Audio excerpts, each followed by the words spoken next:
Alors, ce soir, nous allons faire une incise dans notre enseignement sur la sorcellerie. Nous allons faire une incise aujourd'hui et demain. Donc, nous allons prendre un petit sous-thème qui sera comme une incise dans notre enseignement et j'appelle cela Akan doit mourir. Akan doit mourir.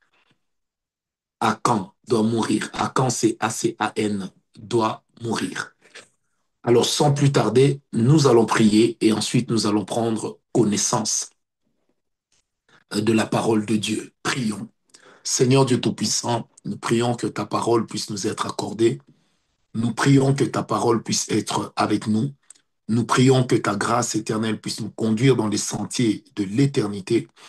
Seigneur, là où notre intelligence et notre sagesse ne peuvent rien, mais là où seul ton esprit peut être pour nous la source unique d'inspiration et de compréhension.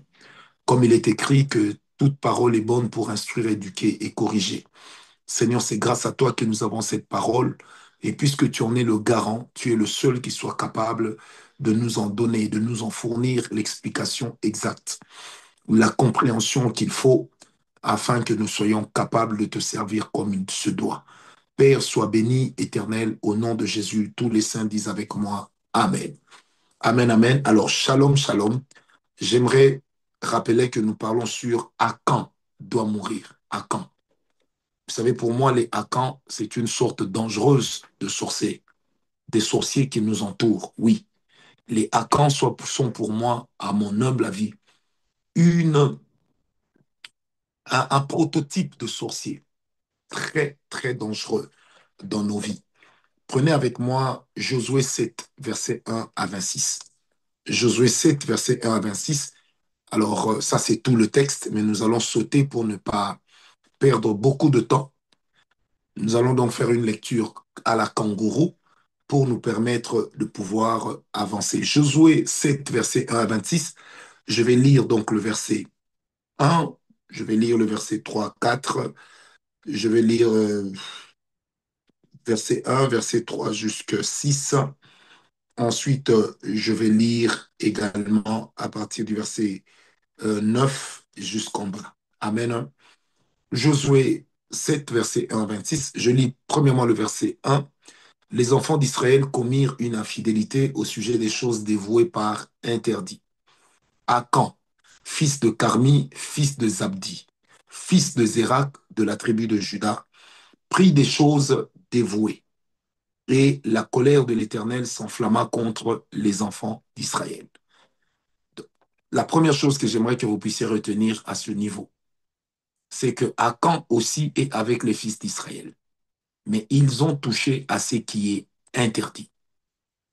Et quand ils ont touché à cela, la colère de l'Éternel ne s'est pas enflammée seulement contre Akan, mais la colère de l'Éternel s'est enflammée contre tout le camp d'Israël, contre tous les enfants d'Israël. Nous sautons verset 4. 3000 hommes environ se mirent en marche, mais ils prirent la fuite devant les gens d'Aï. Les gens d'Aï, ils leur tuèrent environ 36 000 hommes. Ils les poursuivirent depuis la porte jusqu'à Chérabim et les battirent à la descente. Le peuple fut consterné et perdit courage. Josué déchira ses vêtements et se prosterna jusqu'au soir le visage contre terre, devant l'arche de l'Éternel, lui et les anciens d'Israël, et ils se couvrirent la tête de poussière. Verset 7. Josué dit, Ah, Seigneur éternel, pourquoi as-tu fait passer le Jourdain à ce peuple pour nous livrer entre les mains des Amoréens et nous faire périr? Oh, si nous eussions su rester de l'autre côté du Jourdain. De grâce, Seigneur, que dirais-je après qu'Israël a tourné le dos devant ses ennemis? Verset 9. Les Cananéens et tous les habitants du pays la prendront. Ils nous envelopperont et ils feront disparaître notre nom de la terre. Et que feras-tu, Seigneur, pour ton grand nom? L'Éternel dit, lève-toi, pourquoi restes-tu ainsi couché sur ton visage? Amen. Je saute directement, verset 11. Israël a péché.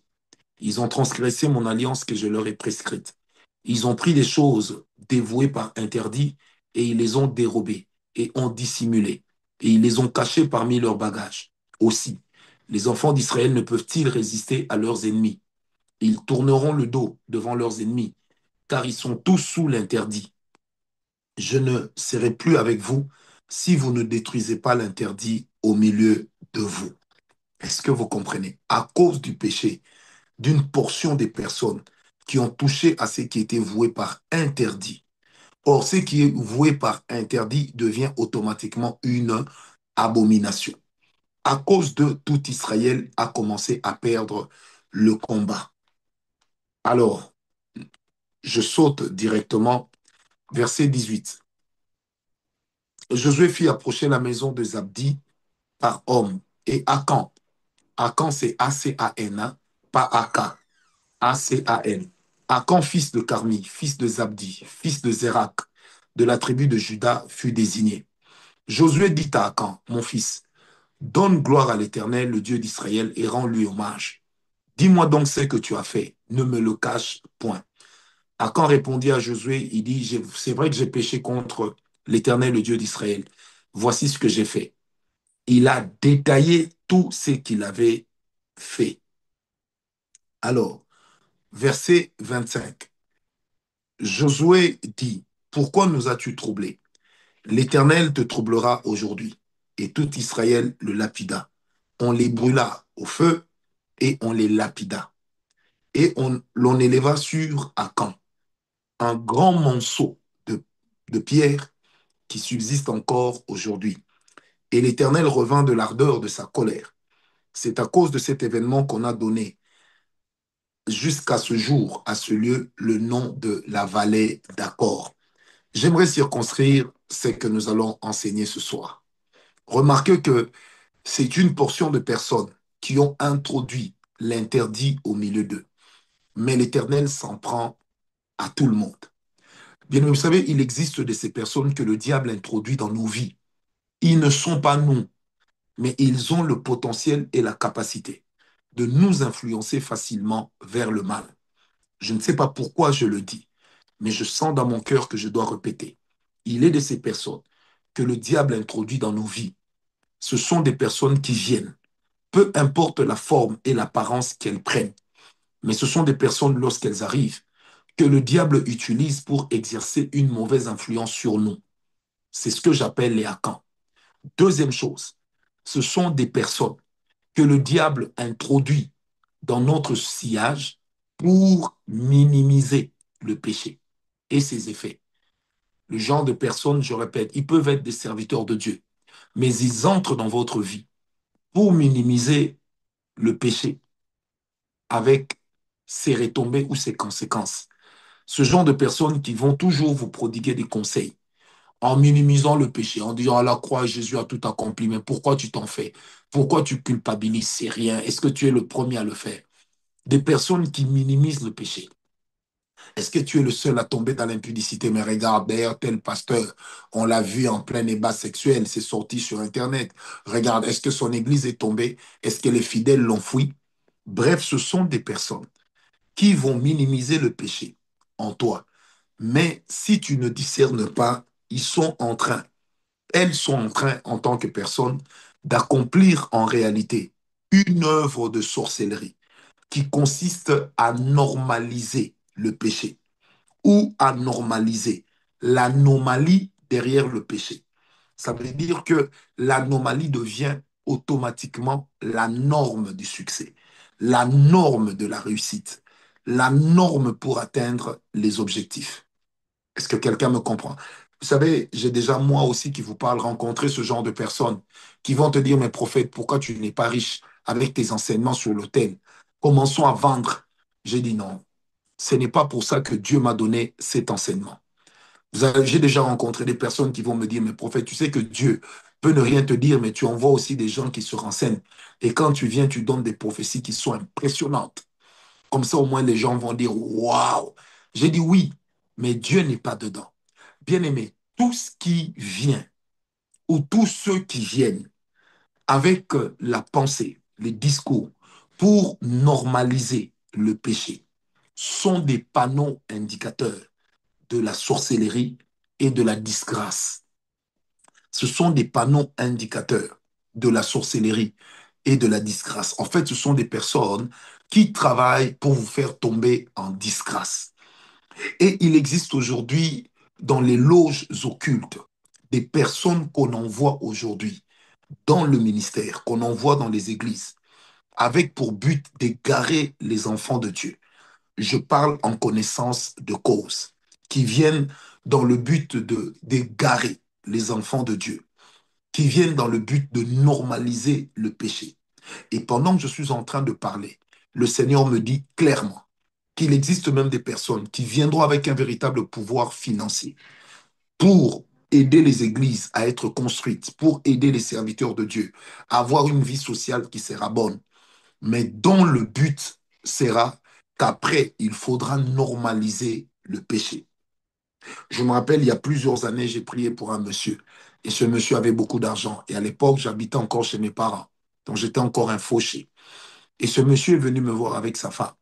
Il m'a dit, frère, le Seigneur m'a demandé de te donner 200 dollars chaque mois. Bien aimé, je peux vous rassurer que ces 200 dollars en ce moment-là valaient peut-être 2000 dollars aujourd'hui. C'était beaucoup d'argent à mes yeux. Et qu'est-ce qui va se passer, bien aimé? Un jour, nous sommes allés prier chez lui et il a commencé à me gronder. Il dit, oui, mais tu pries pour moi, les choses ne changent pas. Oh.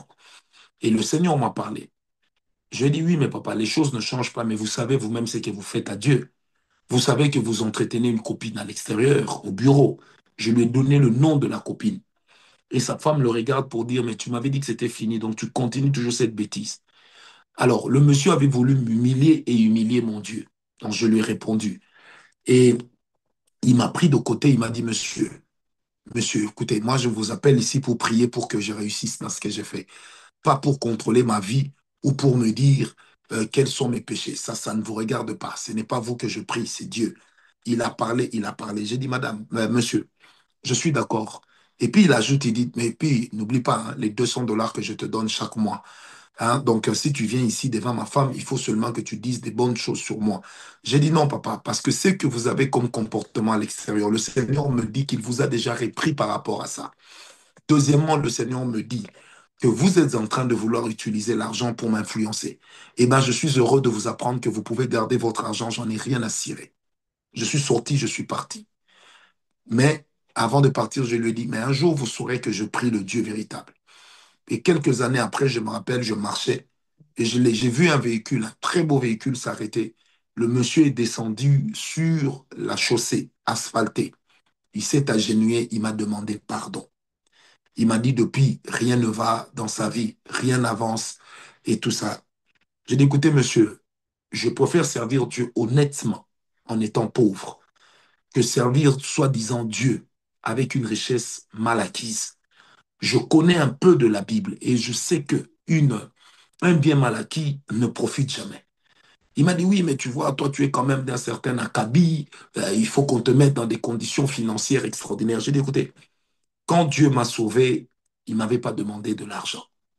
Il ne m'avait même pas promis de l'argent. Il m'avait promis le ciel. Et c'est comme ça que, bon, je lui ai pardonné et il a repris du poil de la bête. Sa vie a commencé vraiment à reprendre. Sa femme est même venue me voir pour me dire merci.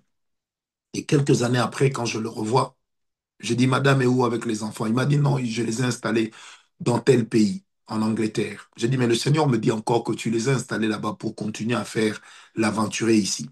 Et une année après, j'apprendrai qu'il a divorcé de sa femme, il a officialisé avec sa copine, et après cela, il est mort. Amen, amen.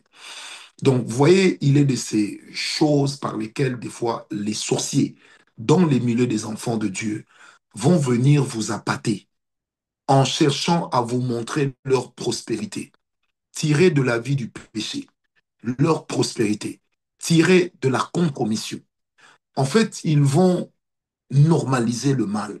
C'est comme des personnes, vous allez voir, vous connaissez un serviteur de Dieu, il vit dans le péché. Sa vie est exécrable. Mais vous allez voir que lui est en train d'évoluer et vous pas. Alors ce genre de personnes, lorsque vous vous accrochez à elles, qu'est-ce qu'elles finissent par devenir? Elles commencent par devenir, finissent par devenir très influentes et par minimiser le péché. Elles deviennent comme des panneaux indicateurs du mal. Ce sont des personnes qui vous montrent que oui, on peut aussi devenir riche en servant Dieu tout en vivant, en se vautrant dans le péché. Bien-aimé dans le Seigneur, on ne check pas le niveau de bénédiction de Dieu dans la vie d'une personne que par le matériel, mais d'abord par la qualité de la relation que cette personne a avec Dieu, ensuite par la qualité de la protection que Dieu est capable de déployer quand il s'agit de cette personne. Oui, je répète, d'abord la qualité de relation qui lie la personne à Dieu. Ensuite, la qualité de protection que Dieu est capable de déployer lorsqu'il s'agit de cette personne-là. Est-ce que quelqu'un m'a compris? Alors ici donc, dans cette épopée, Akan représente ce genre de sorcier. Il représente ce genre de personne qui normalise le péché, qui vous montre que le péché n'est pas aussi mauvais. Akan, c'est aussi l'image de celui qui introduit l'interdit dans votre environnement pour faire fuir la présence de Dieu afin de bien vous envoûter. Je répète, Akan, c'est aussi l'image de celui qui introduit l'interdit.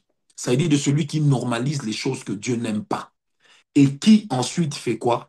Va chasser la présence de Dieu pour bien vous envoûter. Si vous voulez en langage clair et simple, ce sont des personnes qui vont vous isoler de Dieu afin de vous arsener, de vous donner le coup de grâce. Parce que, bien aimé, ils savent que Dieu, la présence de Dieu ne supporte pas le péché. La présence de Dieu ne supporte pas l'outrage. La présence de Dieu ne cohabite pas avec le mal. Ils le savent. Et qu'est-ce qu'ils vont faire, ces gens? Bien aimés, ils vont travailler à introduire le péché autour de toi. Pendant que je parle, j'ai instruction de vous dire encore cette autre vérité. Il existe des personnes, des fois, dans nos propres familles, qui sont mandatées par le diable pour commencer à faire des choses qui vont ralentir la bénédiction de Dieu, qui peuvent même chasser la présence de Dieu de nos maisons, qui peuvent même chasser la présence de Dieu de nos familles. Ça dit, ils savent qu'il faut que la présence de Dieu soit là pour que la bénédiction vers laquelle tu vas puisse éclore. Et ces gens-là, qu'est-ce qu'ils font? Eh bien, ils adoptent un comportement, par exemple, d'inceste. Ils amènent l'inceste dans la maison. Je vous dirai comment les vaincre. Ne soyez pas pressés. Ils amènent l'inceste dans votre maison. Ils amènent l'inceste dans l'église dans laquelle vous êtes. Ils amènent l'homosexualité dans votre famille, dans votre maison, dans votre église. Afin de faire quoi? Afin de chasser la présence de Dieu. Parce que tout ce qui est abomination chasse la présence de Dieu. Amen, amen. Je répète, tout ce qui est abomination chasse la présence de Dieu. Tous les péchés ne sont pas pareils. Ne vous leurrez pas. Tous les péchés conduisent à la mort, mais pas à la même mort. Par conséquent, tous les péchés ne sont pas pareils. Il est de ces péchés qui sont plus graves que d'autres. Quelqu'un m'a compris. Alors, vous cherchez l'intervention de Dieu. Vous en êtes à un niveau où le Seigneur promet de vous bénir. Et puis, comme ça, quelqu'un introduit l'inceste dans votre maison. Quelqu'un introduit l'homosexualité dans votre maison. Quelqu'un introduit la bestialité dans votre maison. Quelqu'un introduit Baal chez vous. Bien-aimé dans le Seigneur, vouloir ou pas, ça va ralentir le processus de votre bénédiction si vous êtes toujours dans le même environnement. Parce que Dieu prendra des dispositions pour ne pas montrer aux gens qu'ils pactisent avec le mal et qu'ils laissent le mal prospérer dans notre environnement. Est-ce que quelqu'un m'a compris? Et ces choses, c'est pourquoi, bien aimé, ce soir, vous devez comprendre que lorsque vous prenez la décision de combattre la sorcellerie dans votre vie et dans votre famille, priez aussi que Dieu vous établisse comme étant des sentinelles. Comme étant des sentinelles. Ça veut dire que vous devez avoir un regard sur la vie des personnes avec lesquelles vous évoluez. Vous devez avoir un regard. Ne dites juste pas que ça ne me regarde pas. Ne dites juste pas que c'est pas mon problème. Vous devez avoir un regard parce que vous êtes une sentinelle. Et si la personne pense que ce qu'elle fait n'aura des conséquences que sur elle-même, mais vous qui êtes instruit spirituellement, vous allez comprendre que certaines choses amènent comme une sorte de nuée diabolique dans votre environnement, dans votre église.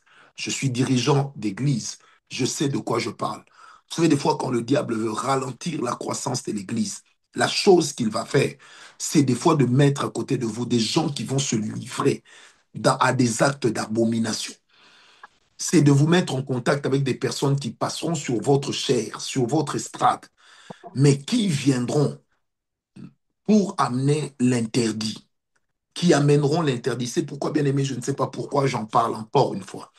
Mais des fois, même que lorsque nous sommes révérends, nous avons des amis. Pour donner la chair à quelqu'un, il faut demander à Dieu de s'il est avec la personne ou pas.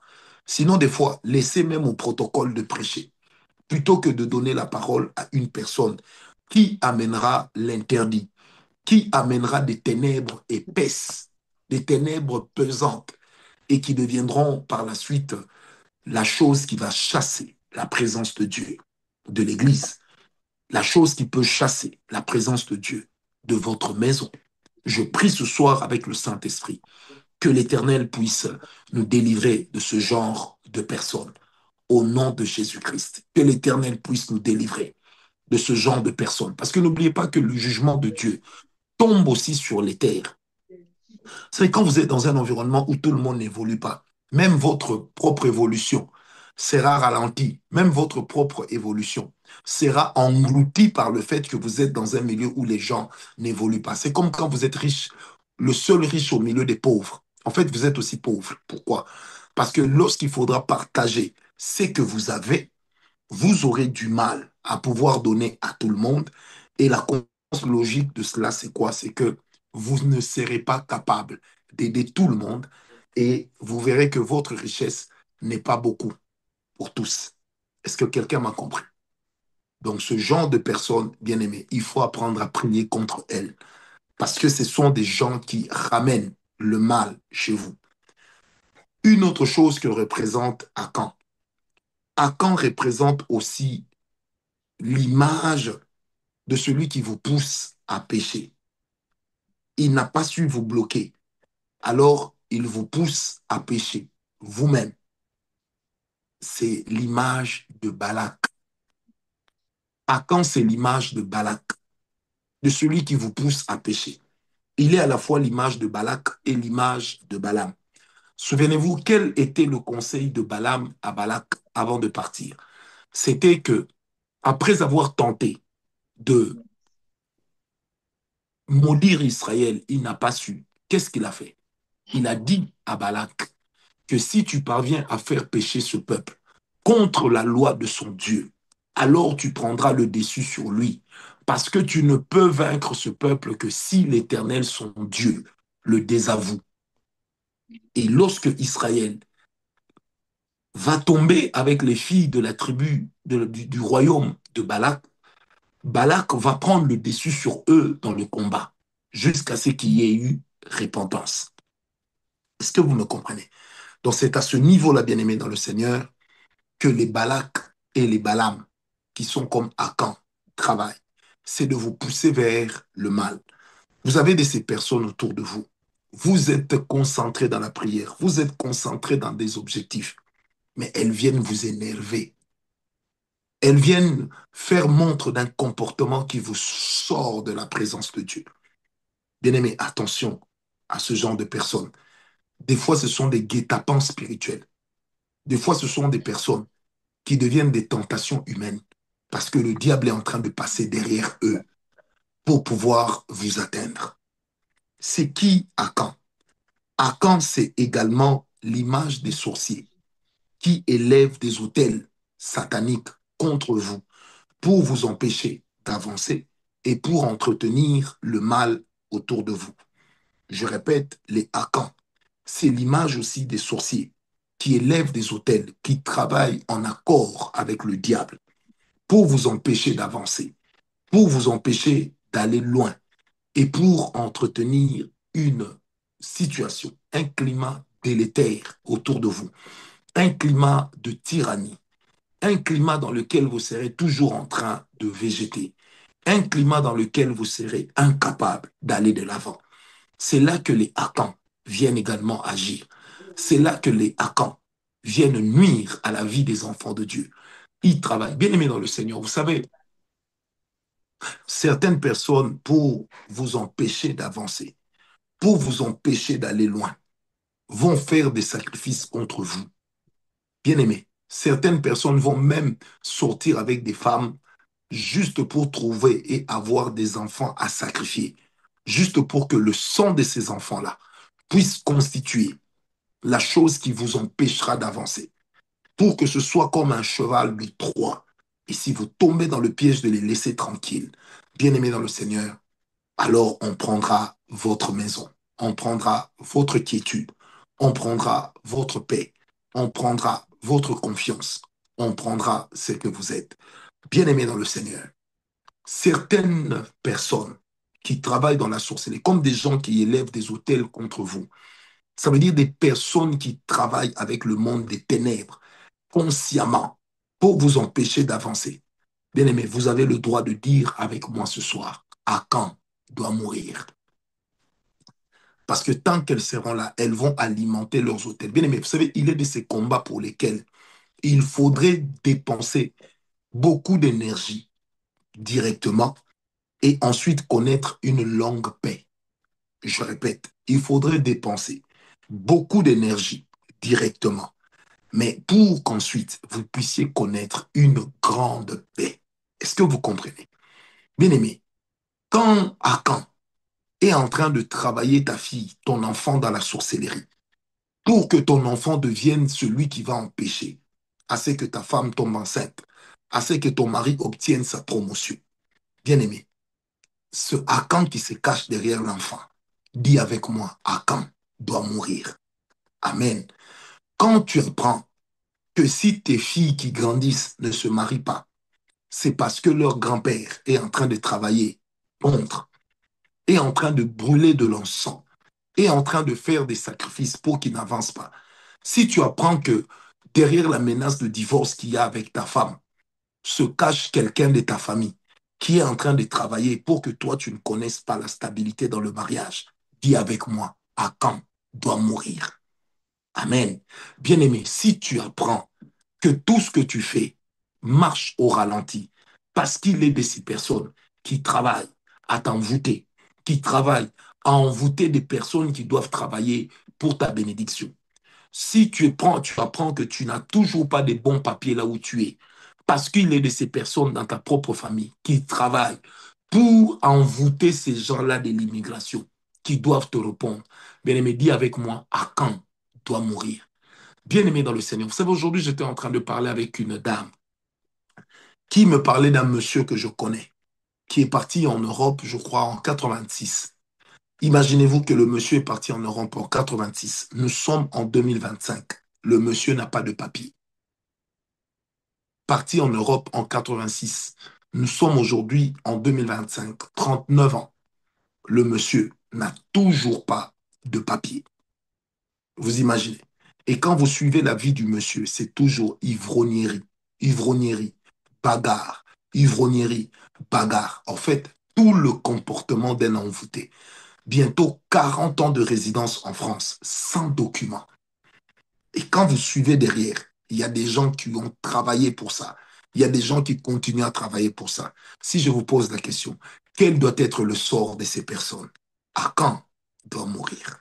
Dans certains cas bien aimés, comme le fit le roi David, l'homme selon le cœur de Dieu. Dans le psaume 58, versets 10 et 11. Le psaume 58, versets 10 et 11. Je répète, psaume 58, versets 10 et 11. Quelquefois, bien-aimé, pour que toi tu connaisses la paix, il peut arriver que le Seigneur étrange quelqu'un de la terre qui est en train de travailler d'arrache-pied pour te pourrir la vie. Bien, vous savez, il est de ces sorciers, vous priez juste pour qu'ils soient témoins de votre bénédiction. Mais il en est d'autres. Ils doivent être témoins de rien. Ils doivent s'en aller. Bien aimé, tant que Saül était vivant, David, malgré l'onction, ne serait jamais devenu roi.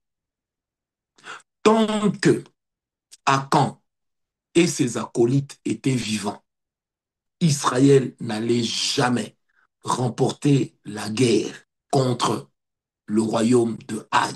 Jamais. Parce qu'il existe des personnes autour de vous qui sont là pour s'assurer que vous puissiez échouer dans tout ce que vous faites. Des personnes qui épient votre vie pour que vous n'avanciez pas. Bien-aimé dans le Seigneur, je prie avec le Saint-Esprit aujourd'hui que ton arc ne puisse pas manquer de flèches et que tes flèches puissent atteindre leur cible. Et cela au nom de Jésus. Parce que Arcan doit mourir. Bien-aimé dans le Seigneur, vous savez, j'ai rencontré un couple pour lequel j'ai prié il y a plusieurs années. Nous étions allés en retraite quelque part, nous étions en train de préparer l'église de Kinshasa. C'était en 2009. Et donc, nous sommes allés en retraite quelque part. C'était une très, très, très grande maison qui était habitée par une famille dont le papa avait travaillé avec le régime, avec un des régimes. Donc, il avait, vraiment, c'était une maison extraordinaire, mais qui était un peu en train de tomber en lambeaux parce qu'il n'y avait plus les moyens d'entretien. Alors, nous étions donc en prière d'un côté. Et puis, je vois seulement quelqu'un qui vient me voir pour me dire, non, prophète, il y a un couple ici qui voudrait te parler. Qu'est-ce qui va se passer? Bien aimé, une histoire digne d'un film d'horreur. Donc la femme avait l'habitude, ils habitaient dans une province où il fait chaud. C'est reconnu qu'il fait chaud parce que c'est une province où il y a beaucoup de pierres. Et donc la nuit, les pierres refoulent la chaleur qu'elles ont gardée. Et la femme, donc, quand elle dort, il y a juste un petit ventilateur qui tourne. Elle a l'habitude de dormir, excusez-moi, complètement en tenue d'Ève. Et dès qu'elle dormait, dès qu'elle s'endormait profondément, elle rêvait toujours qu'elle est en train d'être visitée sexuellement par quelqu'un. Elle rêvait qu'elle est en train d'être visitée par quelqu'un sexuellement. Et c'était devenu récurrent. Et puis finalement, elle a commencé à prier, Seigneur, montre-moi ce qui se passe. Et là, elle va faire un autre songe. Maintenant, elle va voir que quand elle dort, les jambes dans une forme pas bonne, en fait, elle rêve qu'il y a un rat qui s'introduit en elle par les parties intimes. Elle rêve de ça. Elle se réveille. Oh. Elle en parle à son mari. Et la maison qu'ils occupaient, il y avait la charpente, mais il n'y avait pas encore de plafond. Leur maison d'où ils venaient, il n'y avait pas de plafond. Elle a parlé de ça à son mari. Son mari a dit, ah, on va voir.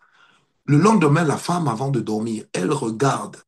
Elle voit qu'effectivement, il y a un rat qui est là, qui lorgne, qui la regarde. Et puis elle dit, ce n'est qu'un rêve. Elle s'endort. Quand elle s'endort, bien aimée, elle rêve encore la même chose. Et elle en parle à son mari. Alors son mari dit, bon, si c'est vraiment ce rat-là, nous allons le piéger. Alors, qu'est-ce qui s'est passé? Donc, elle a faim de s'endormir. Son mari à côté. Et son mari était témoin. Son mari a vu comment, physiquement, le rat a fait un plongeon dans le corps de sa femme. Le lendemain, ils se sont dit, on va la voir. Alors là, elle est allée dormir, mais elle a mis un drap au-dessus d'elle. Quand le rat a sauté, le mari a crié, il est là. Ils ont attrapé le rat directement dans le linge. Le mari est sorti avec le rat dans le drap. Il a tapé par terre. Le rat dans le drap est mort. Et il a brûlé le rat avec le drap. Ils entendent seulement chez les voisins de derrière quelqu'un qui crie Papa, papa. En fait, ce rat-là, c'était le père des voisins. Et donc, quand la femme est venue me voir, elle s'est rendue compte que malgré tout ça, n'étant pas passée par la délivrance, elle commençait maintenant à voir le rat. Même quand elle est éveillée, à la même heure, elle voyait le rat circuler dans son ventre. Elle m'a montré son ventre devant son mari. Il y avait comme des pattes d'un animal à l'intérieur. Et c'est là qu'on a fait la délivrance. Imaginez-vous, vous savez, ne riez pas parce que quand vous n'êtes pas à la place de ce genre de personnes, vous ne pouvez pas imaginer ce qu'elles vivent. C'est pourquoi, vous savez, quand quelqu'un se lève contre le combat spirituel, je me dis toujours, soit il est occultiste, il sait ce qu'il fait, soit vraiment il est le roi des ignorants, ou encore le maître des mauvais cœurs. Parce que vous savez, les gens vivent des choses incroyables. Amen.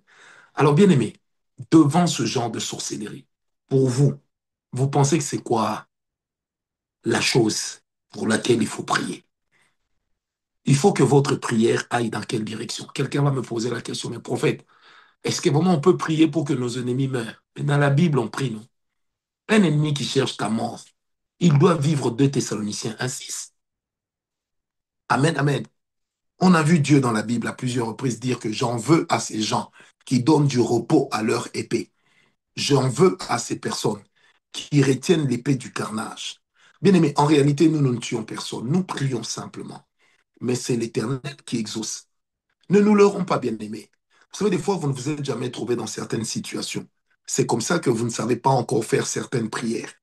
Vous savez, le jour où vous allez voir votre enfant être en train d'agoniser, et puis on vous dit que c'est quelqu'un qui est dans la sorcellerie qui fait ça, je peux vous jurer que votre prière ce jour-là va changer. Oui, votre prière va changer. Vous allez me balancer, mes prophètes, il est écrit, priez pour vos ennemis, ne les maudissez pas. Demain, je vais expliquer. Qu'est-ce que dans la Bible, on appelait un ennemi? Du temps de Jésus, c'est quoi qu'on appelait un ennemi? Qui est-ce qu'on appelait un ennemi? D'ailleurs, je peux vous le dire rapidement. La première signification de l'ennemi, c'est que du temps de Jésus, les pharisiens prenaient tout le reste des religions comme étant des ennemis. Donc, ils les considéraient comme étant des ennemis.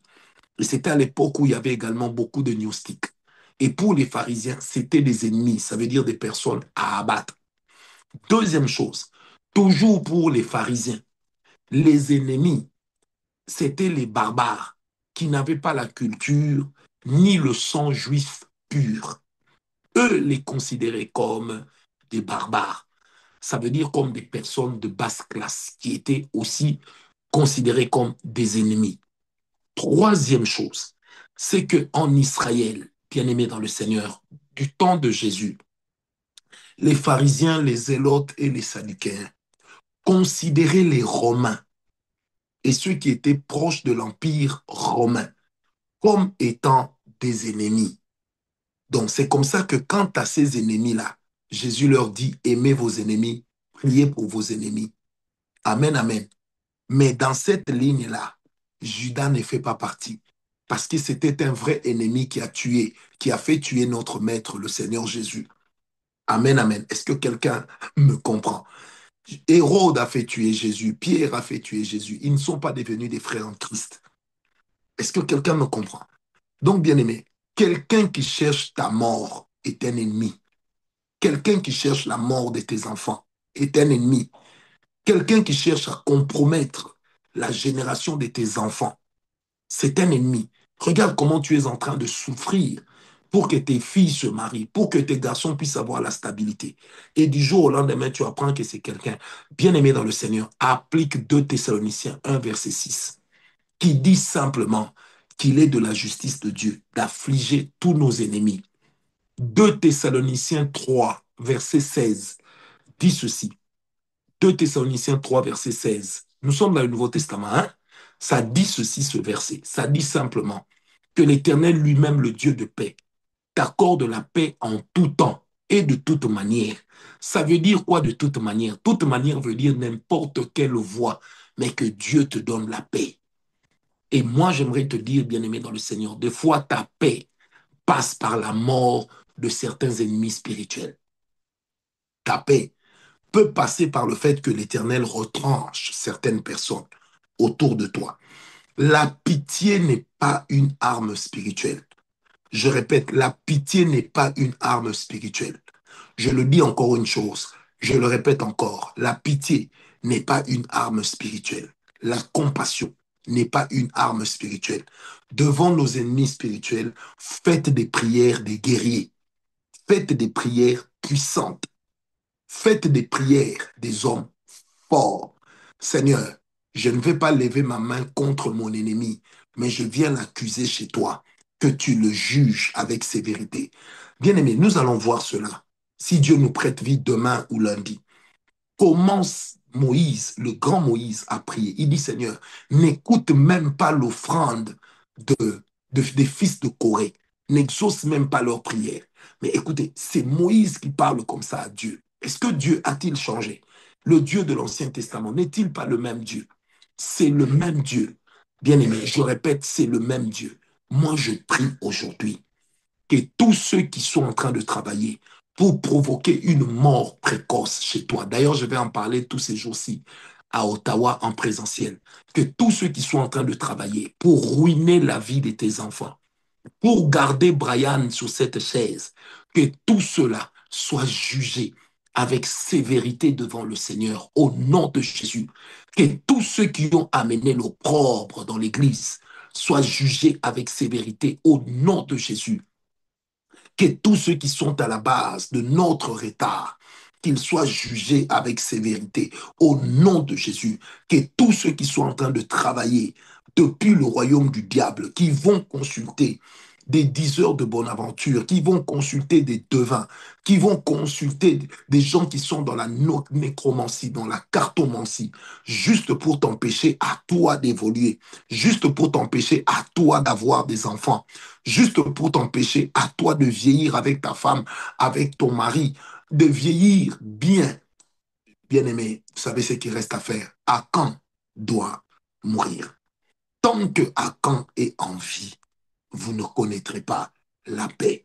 Certains ennemis, tant qu'ils seront en vie, vous n'aurez pas la paix. Tout ce qu'il faut faire, prier. Seigneur, dans le camp de nos adversaires, qu'ils soient frappés. Comme il est écrit que l'Éternel mettra la confusion dans le camp de vos ennemis. Oh, je prie Dieu avec le Saint-Esprit qu'il plonge le camp de nos ennemis dans la confusion.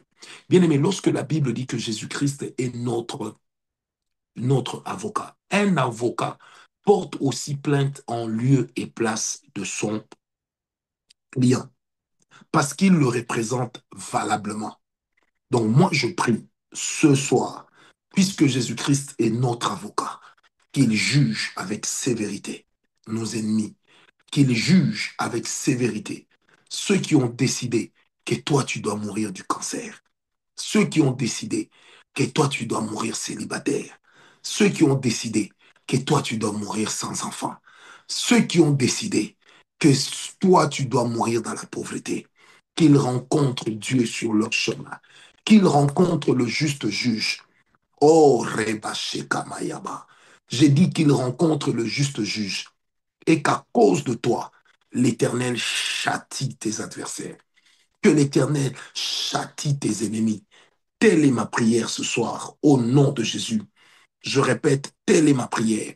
Que l'Éternel châtie tes adversaires. Prends avec moi Jérémie 48, verset 10.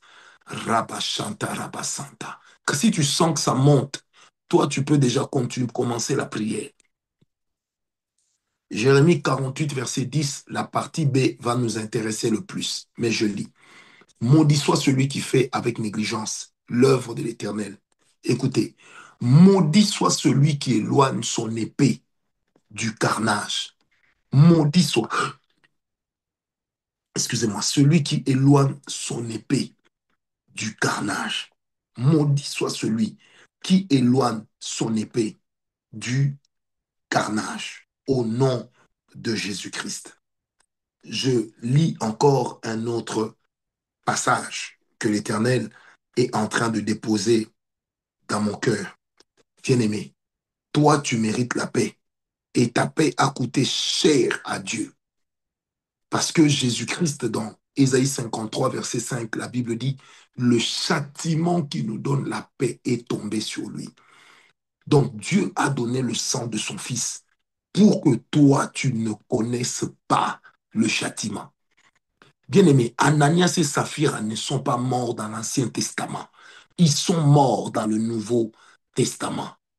Le psaume 118, verset 17. Psaume 118, verset 17. Je ne mourrai pas, je vivrai et je raconterai les œuvres de l'Éternel. Quelquefois dans la vie, quand vous priez, il faut dire, Seigneur, je suis malade, mais je ne veux pas mourir de cette maladie. Moi, je dois raconter tes œuvres. Mais si cette maladie est d'origine humaine, est d'origine d'un esprit humain, Seigneur, que la mort retourne d'où elle vient. Parce que à quand que Dieu vous bénisse? Est-ce que quelqu'un est avec moi? Amen, amen. Je disais, est-ce que quelqu'un est avec moi? Prenez maintenant le psaume 91, 91. Psaume 91, versets 5 à 16. C'est là que je vais m'arrêter pour ce soir. Psaume 91, verset, je sens tellement la colère monter en moi. Psaume 91, verset 5 à 16. Je lis pour nous tous.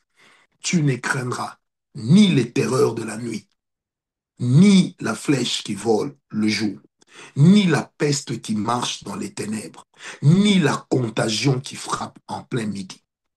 Que 1000 tombent à ton côté et 10 000 à ta droite, tu ne seras pas atteint. De tes yeux seulement tu regarderas et tu verras la rétribution des méchants. Car tu es mon refuge, ô Éternel, tu fais du Très-Haut ta retraite. Aucun malheur ne t'arrivera, aucun fléau n'approchera de ta tente, car il ordonnera à ses anges de te garder dans toutes tes voies.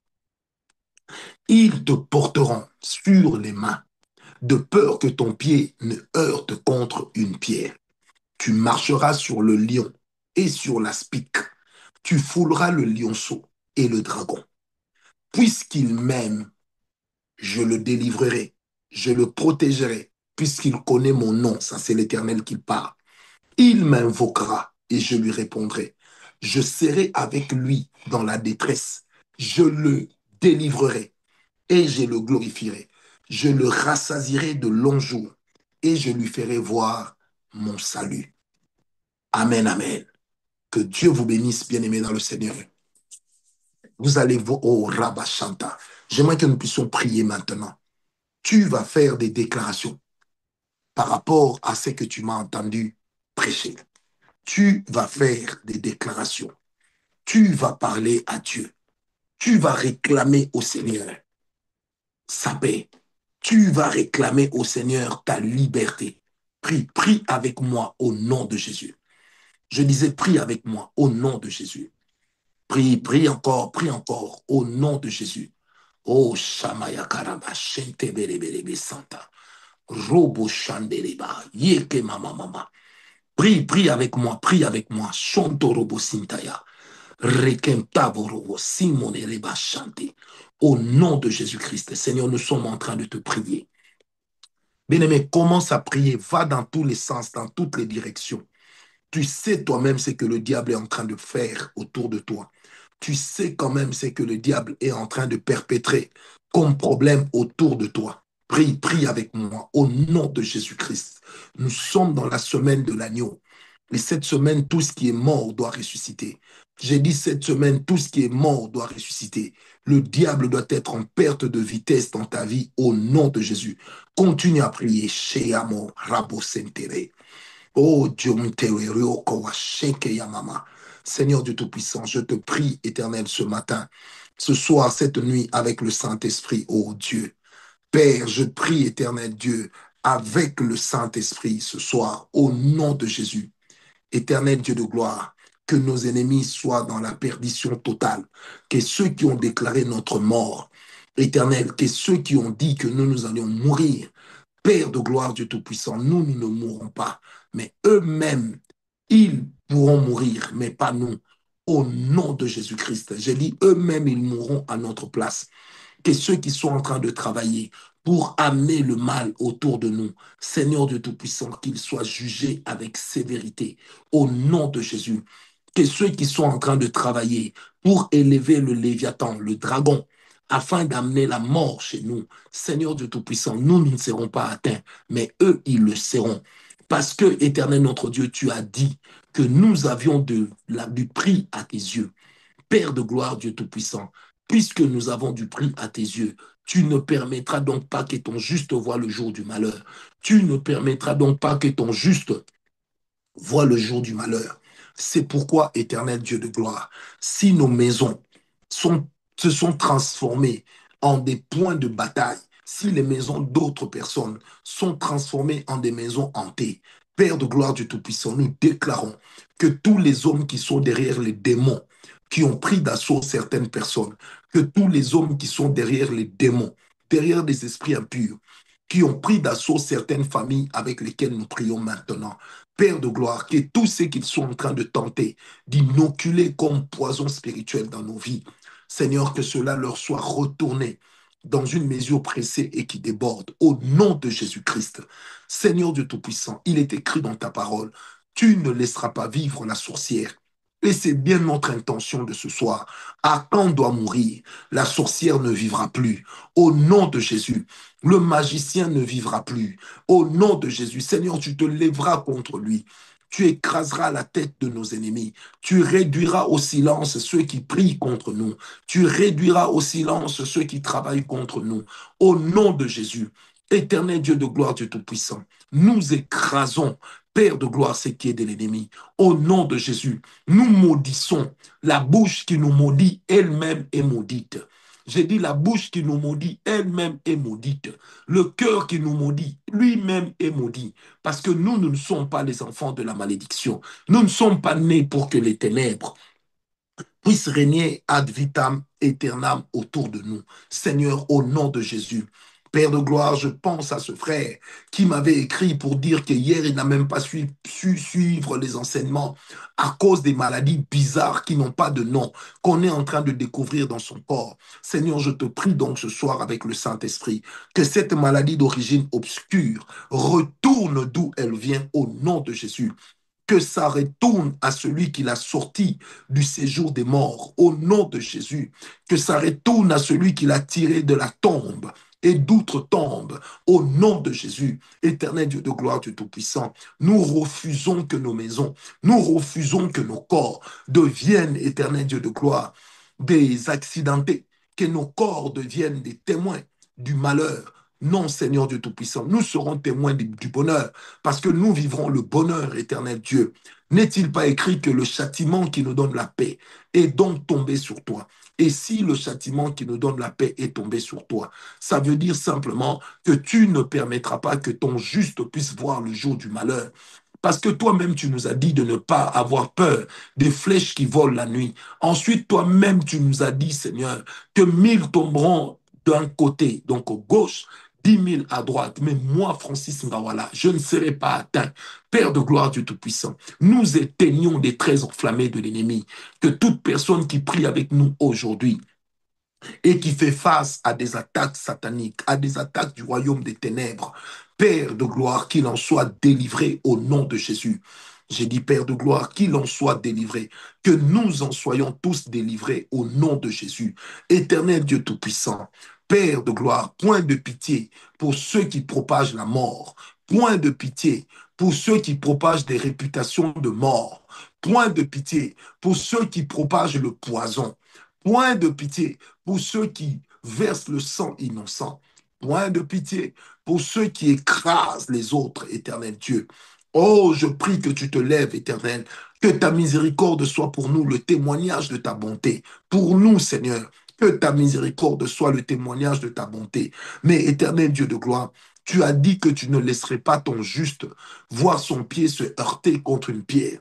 Parce que toi, Seigneur, tu es le Dieu responsable. C'est pourquoi, Éternel, en ce moment précis, je prie que tu étendes ta main. Je prie que tu te lèves, ô Dieu. Que tous ceux qui revêtent, Éternel Dieu Tout-Puissant, la forme de Achan, tous ceux qui ont amené l'interdit dans l'Église, tous ceux qui ont amené le mal au milieu des saints, Seigneur, qu'ils soient désavoués au nom de Jésus.